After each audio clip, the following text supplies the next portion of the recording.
Hey there, boys and gals, it's your good old Uncle Christian here to give you a heads up before you listen to the review. Right now, you're about to listen to the spoiler-free review, which means that there'll be no spoilers. Yeah, no big duh. But you'll hear a censored beep in the part of the review. See, there's no way to cut out the spoiler part of the review because it wouldn't make any sense, and it didn't float right during the review. Now, with all that said, let's begin the show. Good evening, everyone. Welcome to this late night edition of Dr. Netflix, giving you all the good secrets, helping you find the best movies on Netflix. Let us be your guide. Sounds so corny, but I love you. Fuck you. Anyway. So, we just finished watching Mud. And we're sitting out here, drinking some alcohol, smoking some cigarettes. You know, loosen up stuff a little bit so we can be a little bit more candid. So let's talk about the movie. Let's start with the plot. The plot is, well, primarily two kids, like, from... Arkansas. Is it Arkansas? Yeah. Okay. They talk with all contra accents. Okay, they go to Arkansas, and apparently, like, there's... They live in Arkansas. They live in Arkansas. And apparently it's like a fisherman-type town. Yeah. And it looks that way. And I guess in some kind of storm or something that came by, and... There was a flood. Oh, there was a flood? That's what they said. Oh, okay. A flood. And apparently this flood pick up like a boat and like put in this tree in this one little tiny island. And well, apparently the two boys go to that particular island, and it's like, yeah, this is our tree. This is our boat. It's our little secret. Apparently they found out that somebody was living. Somebody is living in that boat. And apparently it's Mcconaughey. Hey. Except with fucked up teeth. The end. Whoa, and parties Bongos and like smoking weed and going like, hi, like, hey there, kids. Out there fishing. Seriously, fucking popping out of fucking nowhere. You call me a bum one more time, and I'll teach you what your daddy did. So basically, they find Matthew McConaughey on the island, and clearly he's living in the boat. Playing with the bongos, getting high. Of course, with his shirt off. Wouldn't have it any other way. And he asked for their help. For food. Yeah, for food. He said he's waiting on somebody. So they play along. So at the same time, you kind of see like he's kind of up to something, like... And I didn't get that vibe at first. You know that this movie, I know, was out in theaters. And I'm not sure how popular it was. I think it was an indie flick. On Netflix it says it's an independent film, and in my opinion, it's not just a movie, it's a story, and it's a story well told. I enjoyed it. I enjoy it very well. It's a really, really good movie. So you have the two little boys, Nate and... You know, it's Alex. What about Alex? No, it wasn't Alex. Oh, Ellis? Warren. Okay, Warren Ellis. So, Ellis is the main character. He's the leader. And you can tell he has a big heart. And from the beginning you see that he's a romantic. And he's 14. He's really into love. And it seems like he's very into the idea of love. Goes around punching people. I swear that you see a kid going throughout the movie going, bah! Bah! Punching people. Bah! punching McConaughey. Like, bah! Stop! Put back your shirt on. I can't. My bongo's at. She's giving me the. Fuck you. So let's see. What else? No, we can't really spoil too much of it. But the one thing I would say, like, as the story kind of goes along, like, you can tell that something is kind of going up. And going up the river. But pretty much like Mud, which is Matthew Mcconaughey name in the movie, his character name, Mud. Title drop. You can see that his past is coming to him, and yeah. Again, I don't want to spoil like too much. For what I see from the story, some action and it has a little bit of everything, but to me, mostly the story is about love because you have the main character, which is Ellis. He's a 14-year-old, and you can tell he's very romantic. And then when we meet Mud, and we find out he's waiting for a girl, and we come to find out more about him that he's been in love with this girl since he was very young. And there's a lot of I can't really tell what the message is here because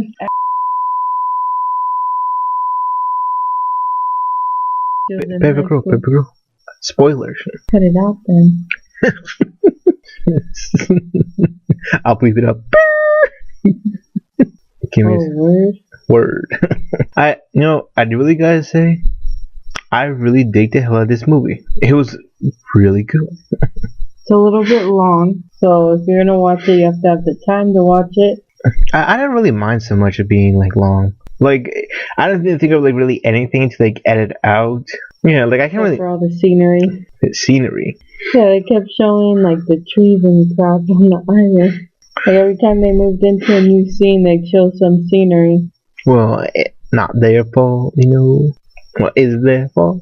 Yeah, they chose to do it. I mean, I can't really think of any like bad thing to say about it. It's just one of those movies that I thought was, it was really good. Was it long? I guess so, but at the same time, I didn't really mind from it. I really did I try to think of the correct term for it, but it really. It passed by quickly the time, like you didn't feel it. Yeah, and also like I would say the way it feels like a film noir, but like, I can't think of the correct term of it. A very southern noir, if you will. Anyway, I was very excited for this movie to come out on Netflix because I know there's a website that tells you what movies are gonna come out, but I don't know which one it is. You just want to see Mcconaughey in it, and it's all natural. Hey. Yeah, with his fucked up teeth and his dirty little face. Well, that's what they call him, Mud. He has a dirty face. Yes. What else is there to say? We can't spoil anything. I'm trying to think. There's something to say, the kid does have, you can tell, his mom and dad, having some marital problems. Oh, yeah, that's not a spoiler.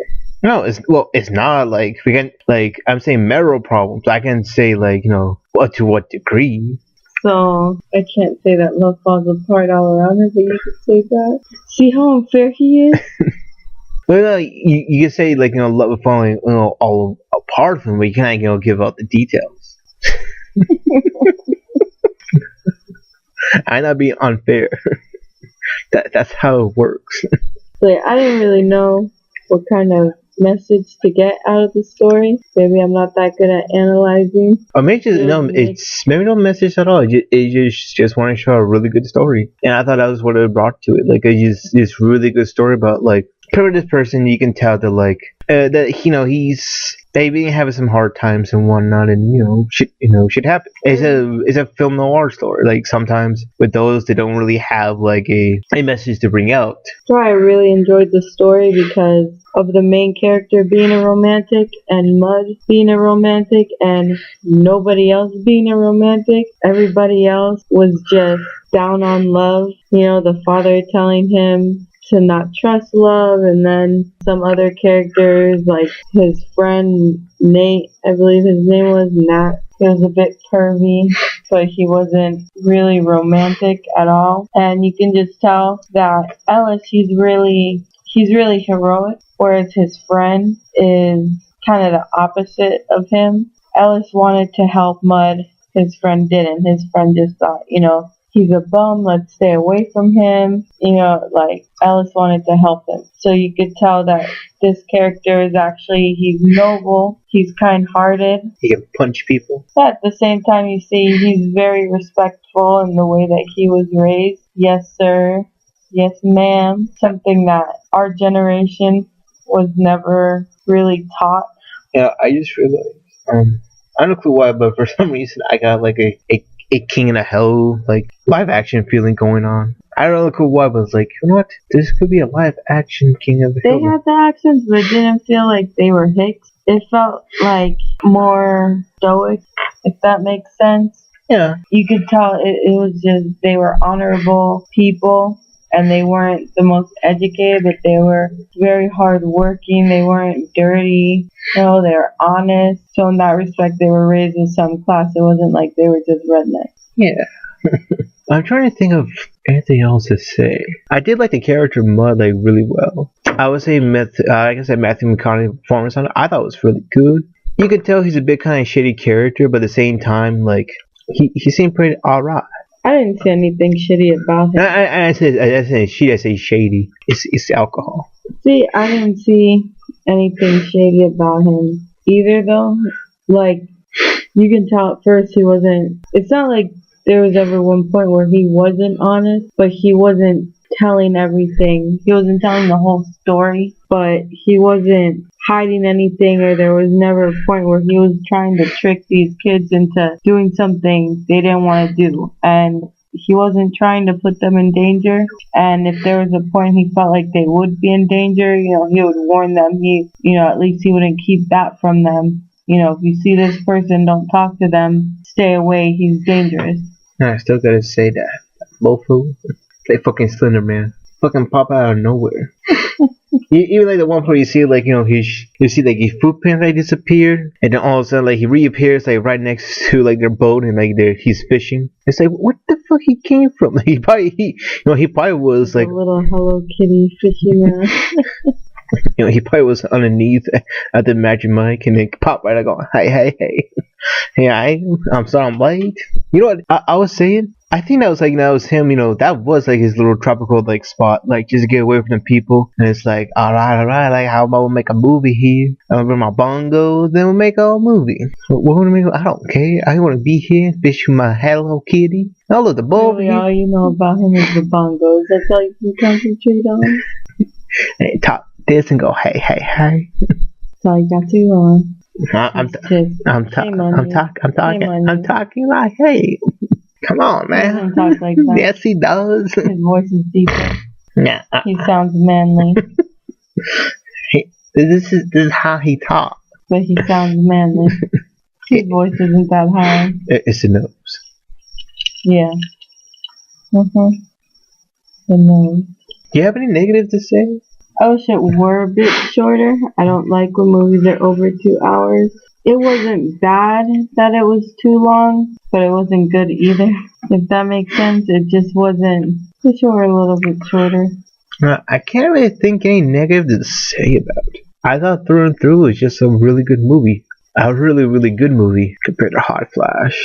Do you want to rate the movie? Yeah, why not? I'll give it a watch it on a Friday or Saturday night. With popcorn? Fried chicken. Going out there and getting some beans, bring some bongos. Some pork and beans. Some Jack Daniels. It's definitely a Friday or Saturday night movie, one to watch with your friends, and it's one that you can actually pay attention to it throughout the whole thing. I would say I really enjoy the movie. I'm really thinking hard to what bad thing to say about it, but it's one of the times I kind of think about it. Like maybe 2 hours thing, but at the same time though, I didn't mind so much for the 2 hours. And that's probably because they kept Mud, his character, kind of as a mystery throughout most of it, and little by little you go discovering more about him and his situation, which kind of strings you along, and then you finally get into what's really happening, and that's when things pick up a lot more. See, again, like I said, I can't really think of anything bad about it. Nope, can't think one thing bad about it. Okay, now what I'm gonna do is I'm gonna play my bongos and get really high and go, hey, I'm gonna make it. That's why you're single. I'm not single, I have you. Not anymore. No. Goodbye. No. Pourquoi? Because you chose your bongos over me. I didn't chose my bongos over you. I have any bongos? I don't. I don't. What are these bongos you keep speaking of? He has the bongos. Who has the bongos? Matthew Mcconaughey. I didn't see any bongos. Yes, you did. Where? He had it in the boat. You did? And it's not a good thing for dick, I swear. I saw the bongos. You saw his bongos? Wow. Were they big? Were they brown or blonde? Did the carpet match the drapes? It is a bit red. He does look kind of gingerish. Makes sense. Were you mesmerized by the bongo? Kept on playing with it. You wanted to play with No, them? he kept on playing with it. Whoa, baby. I think that's about it. Alright. You can follow me on Twitter at. See, I still need to keep on track of that. It's GLChris24. Oh, well, it's at GLChris24. You can find me there. Or you can find me on YouTube. Hopefully, this will be YouTube at a Combo Crisis at Earth 1. Well, it's Combo Crisis at E1. You'd think that he would write this down and make a more convincing plug. Don't follow him. No, shit, don't listen to her. She's mad. Excuse me. She's crazy. Excuse me. Who's gonna be begging at the door tonight? Begging, begging for what? To be let in. Oh, wait, you gonna leave me like out there in the middle of the hardwood? I think so. No, please don't. I'm mad then. You're mad. I'm crazy. I'm loco. Who said that? Wasn't me. It was not me. Was the Batman on your shirt? Yes, it was Batman. He said it. And you didn't defend me? I did. I tried my best. I tried my best. Anything. You just kept your mouth shut like a little bitch. Alone, my bongos. Because of Matthew Mcconaughey's dick. It's not anything from dick. It's bongos. Oh, his balls. Excuse me. Alright. We'll see you people next time at Dr. Netflix. Have a good night, everybody. Good night. Hey. Amen. Bye.